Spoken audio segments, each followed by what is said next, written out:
Gentleman yields back. Gentleman from Virginia is now recognized for 5 minutes. Well, thank you, Mr. Chairman.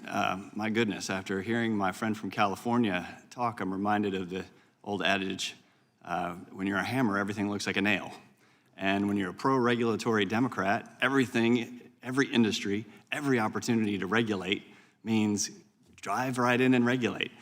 Ms. Melugin, can you speak to what would happen to the AI industry if the U.S. were to adopt heavy-handed regulations?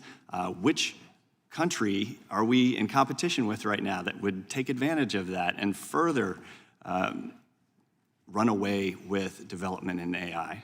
I think if American innovators are sufficiently distracted with regulatory hurdles and legal concerns, you are taking a limited amount of energy and resources away from them turning out the best product. At that point, the alternative for much of the world will be Chinese products. So the meta question to keep in mind is, do you want the world building on US-based products or China-based products?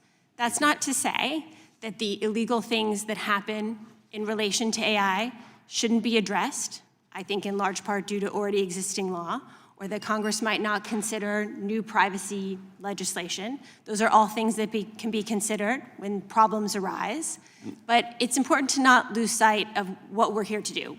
I don't think that most Americans are looking for AI to be really, really regulated. I think they're looking for AI to be really, really prosperous and successful. Well, to that end, China has a long history of intellectual property theft, particularly in AI and semiconductor technology. How can the U.S. better protect its AI industry from Chinese espionage? And should we be more aggressive in sanctioning Chinese companies that benefit from stolen IP? You know, I think this sounds obvious, but to the extent that all of that can work, I think that's great. But I think at some point, if you're dealing with bad actors, the way to win is to win. And I think that you make the biggest mistake by hampering the efforts of US innovators with all this sort of the sideshow of all the things that can possibly go wrong. Of course, there are going to be challenges and harms that are very real. People's jobs will be replaced by a certain amount of automation. I will point out that that has been happening since the dawn of time. It doesn't mean we don't need to have real attention paid to those circumstances, but it's not worth holding an entire country back in the kind of technology that will benefit every single American and people around the globe, hopefully from AI products, because we can think of examples of someone losing their job. It's a tragic situation for that individual, but I would hope that the overall benefit to the economy and to society and prosperity of Americans compensates in some way for that churn. That churn is real, but we can't use those examples as an excuse to hamper an incredibly important technology. But at the same time, you have big tech companies arguing that scraping copyrighted material for AI falls under fair use. But this practice could severely undermine artists, journalists, and content creators. Should the U.S. Continue to enforce its protections to prevent AI developers from profiting off stolen intellectual property?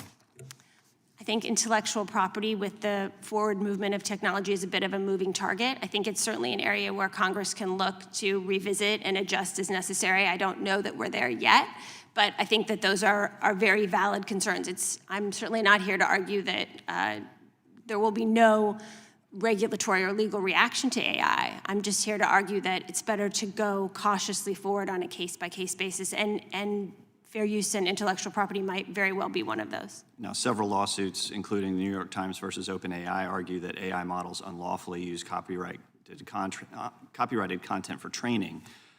Given these legal challenges, do you think courts will ultimately force AI developers to pay licensing fees? And how might that impact competition and innovation in the AI industry? It's my personal policy not to comment on what courts might do. It's possible.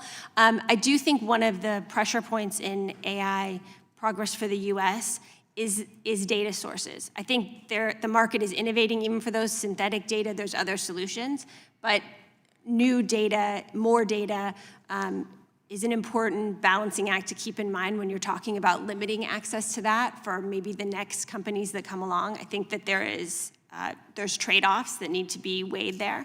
There's a balance. There's a balance, right? And as in most of intellectual property law, I think. But But also, I'll quickly make the point that with data, it's not always more is better. We're finding that out. Up to a certain point, you need a certain amount, and it needs to be good, and there's engineering progress that can be made on top of that data.